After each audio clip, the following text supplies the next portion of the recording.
بصوا بقى، انا عايزكم تنسوا كل الفيديوهات اللي عملتها قبل كده، عشان الفيديو ده جمعت كل الفلوس والموتوسيكل اللي انا هعرضه النهارده ب1.4 مليون. موتوسيكل واحد في مصر 2009.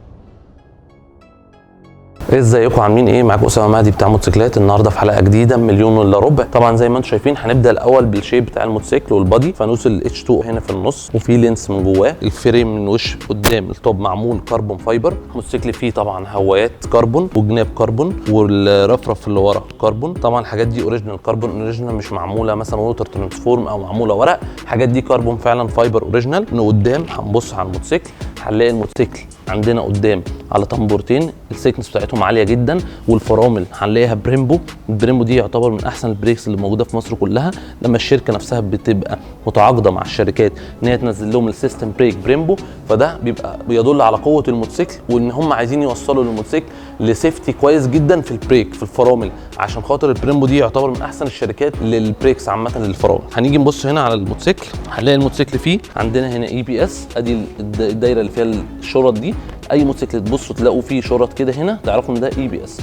طبعا الموتوسيكل ده نازل اي بي اس ونازل فيه اتراكشن كنترول، هنتكلم عنهم دلوقتي. عامه شركه كوازاكي بتحب جدا اللون الاخضر، هي متميزه في اللون ده. فزي ما احنا شايفين هي داخله لون الكربون، وعاملين الكادر بتاعهم زي ما انتم شايفين كده لون اخضر شايني خالص، يعني حاجه حلوه في نفس الوقت بيبقى بيدي قوه. اللون الاخضر عامه مش من الالوان المطفيه. عايزين بقى نتكلم عن شويه حاجات كده عفرات في الموتوسيكل ده. الموتوسيكل ده 1000 سي سي، بس الموتوسيكل ده بيطلع 310 هورس باور. عارفين يعني ايه 310 حصان؟ حصانه 310 حصان. الموتوسيكل ده يعتبر من اقوى الموتوسيكلات في مصر نزلت. شركه كوازاكي كاتبه كده الموتوسيكل ده للتراكات فقط، نازل للتراك مش جوه البلد، ولكن هو بيحتاج مسافات طويله ومسافات ران واي عشان تقدر تجري فيها. بيطلع 310 هورس باور، ولو الهواء متوزع صح بيطلع 326 هورس باور، وده قوي جدا. الموتوسيكل بتاعته التوب سبيد بتبدا من اول 350 ل 400، ودي حاجه مهوله ومفيش موتوسيكل في مصر لغايه دلوقتي عمل التوب سبيد دي، ولكن هو فعلا جبروت وقادر يعمل كل الكلام ده جوه الشبح الصغير ده. طبعا احنا عايزين نشوفه هنا حاجه، ده اسمه سوبر تشارجر. السوبر تشارجر ده هو اللي بيسرع عمليات الاكسلريشن، وهو اللي بيدي هورس باور زياده للموتور نفسه. الكرسي طبعا هنا زي ما انتم عارفين الموتوسيكل ده نازل 1 سيت، مفيش حد بيركب وراه، وطبعا ده لسرعه وقوه الموتوسيكل. عامه الموتوسيكل ده نازل تراك مش نازل سيتي ولا اي حاجه. ده الاختراع. شايفين اللي جنب لازم ايه الفرس يكون ليها الجام، ده اللي جنب بتاعها. ده الرولينج كيت تمام زي ما انتم شايفين هنا. ده بيتقفل، ولو الموتوسيكل وهو سايقه حاسس ان هو الموتوسيكل بيشب بيه او حاجه بيشد من الرولينج كيت هنا، فالموتوسيكل بيبدا ايه ينحني لقدام، يبدا ما يشبش معاه لفوق. ده عشان تحجم الفرسه. الموتوسيكل فيه اكرابوفيك اكزوست، وحاطين فلتر الناحيه الثانيه سبرنت اف 1 تمام. ده طبعا بيزود في الهورس باور وبيزود من ضخامه صوت الموتوسيكل وبيساعده في الاكسلريشن جدا. طبعا اي حد بيركب اكزوست وبيركب معاه فلتر هواء طبعا دول بيفرقوا جدا في الموتوسيكل، واحنا اتكلمنا المره اللي فاتت في الفيديو الاخير في الار 1 عن الموضوع ده. طبعا الموتوسيكل ده نازل باي بي اس، اتراكشن كنترول، كويك شيفتر. طبعا الكويك شيفتر دي عامه الناس كتير بتحبها جدا، ان هي بتساعد تبدا تنقل اللايت بتاعتك بدون ما تستخدم الكلاتش اللي هو الدبرياج. فده موجود فيه، دول نازلين اوريجينال فيه مش متركبين او متعدلين. وزي ما انتم شايفين هنا ده بمساعد، ده اللي بيداخل المساعد جوه بيعلي بيوطي الكت عشان نقدر الموتوسيكل يقدر يعلى معاك ويوطيه.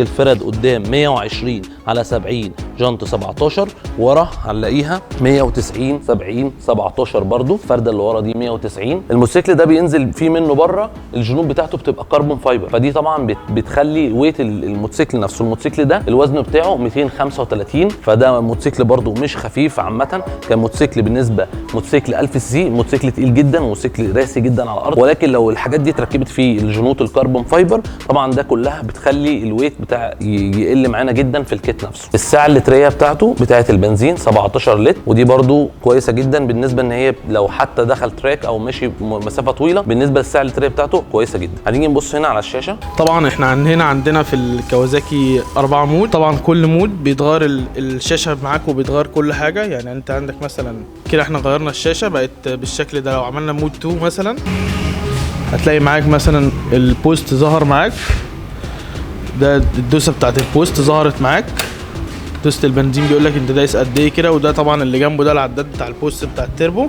في عندك مود 3 ده لو عملناه هتلاقي مثلا البوست والبريك ظهروا لك، ده دوسه الفرامل، تتحكم في دوسه الفرامل. طبعا الانجل اللي هي الميلان دي بتظهر لك بتاعت السنسور الموتوسيكل.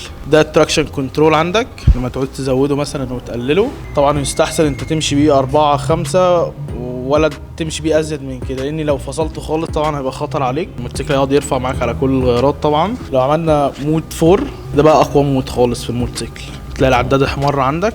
طبعا ده بيطلع البوست كله بتاع الموتوسيكل عندك. طبعا عداد البوست ده لازم تبقى مراقبه وانت ماشي كده. احنا بنجيب اللانش كنترول بتاعه، هات البايك من قدام يبقى ورا لانش كنترول عندي في العداد.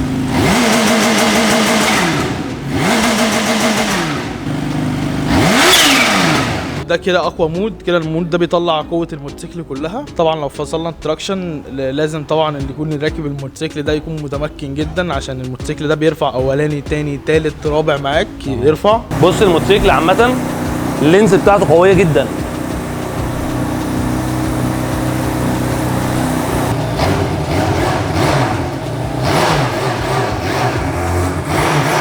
عايز اقول لكم على حاجه، هنا عظمه البنزين خفيفه جدا، يعني الاكسلريشن بتاعته بص ندوسه واحده هنا في الايد بص ال 40 يوصل كام.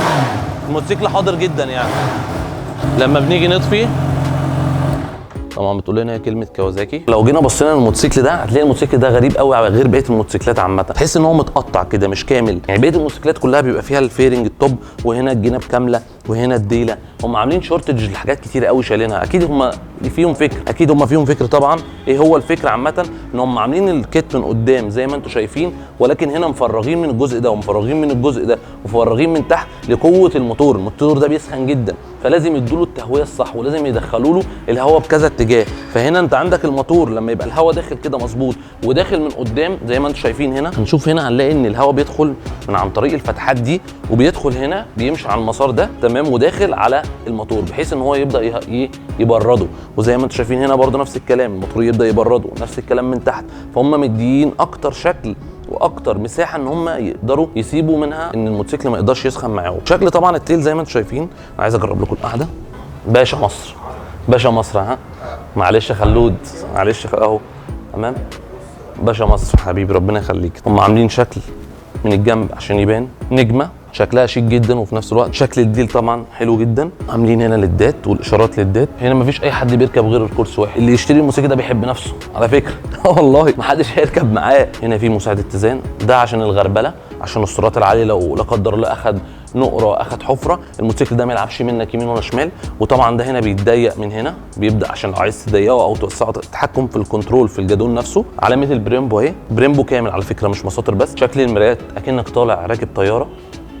ودي علامه بتاعه الكوازاكي الاتش 2، لغز محدش فاهمه، مش هتعرف توصل لاي حاجه جواها. طبعا فيها سكرينه تعديل، برضه السكرينه لو اخدتوا بالكم ان هي محدده عشان كل ده عشان خاطر الهواء في الجري، كل ده بيفرق غير لما تكون هي مقفوله حته واحده. وبرضه ورا لو اخدتوا بالكم هتحس ان هنا الدنيا هنا برضه في فتحات اهي عشان خاطر الهواء، كل ده بيدي على السرعه. الاير داينامكس نفسه يبدا يعدي فيبدا الموتوسيكل ياخد اقصى توب سبيد يقدر يوصل لها. بعيدا طبعا عن لون الموتوسيكل طبعا يخطف القلب وكل حاجه، الموتوسيكل ده فيه اوبشن حلو جدا، مانع للخرابيش مدى الحياه، ضمان من شركه كوازاكي مدى الحياه. ازاي؟ اللون ده لما بيتخربش بيعالج نفسه في الشمس. يعني الموتوسيكل ده لو حصل مثلا فيه سكراتش خربوش من هنا او من هنا او من اي حته، لما بيقف في الشمس بيلم تاني وبيعالج نفسه. ودي حاجه طبعا مش موجوده في اي موتوسيكل في العالم بيعالج نفسه ولا الكلام ده كله. الموتوسيكل ده عامه ده رقم 50 في العالم. لو جينا شفنا هنا رقم الشاسيه هنلاقي اهو رقمه رقم 50 في العالم. اللي يمتلك الموتوسيكل ده يبقى رقم 50 في العالم اللي شاري الموتوسيكل ده. طبعا عشان الناس تبقى عارفه الفرق ما بين الاتش 2 والاتش 2 ار،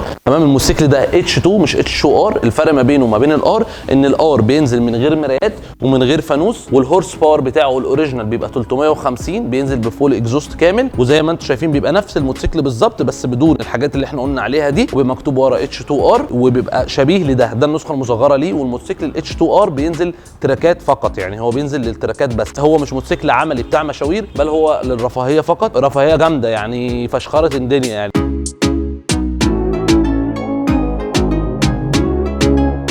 وريناكم بقى النهارده موتوسيكل مليون الا ربع. عايزين بقى نشوف تحت حركات وتفاعل ولايكات بمليون الا ربع برضه، ماليش دعوه، اتصرفوا. عايزين 500,000 لايك. هتعرفوا ولا مش هتعرفوا؟ الموتوسيكل ده زي ما انتم شفتوه موجود عند الفاروق في العجمي. لو اي حد عايز يجي يبص عليه او يتفرج عليه هسيب لكم العنوان تحت في الديسكربشن، واي حد عنده اي كومنتات. يا رب يكون الفيديو عجبكم، ما تنسوش تعملوا لايك وسبسكرايب للقناه، اهم حاجه عشان الفيديوهات الجايه والملايين الجايه. معاكم اسامه مهدي بتاع موتوسيكل.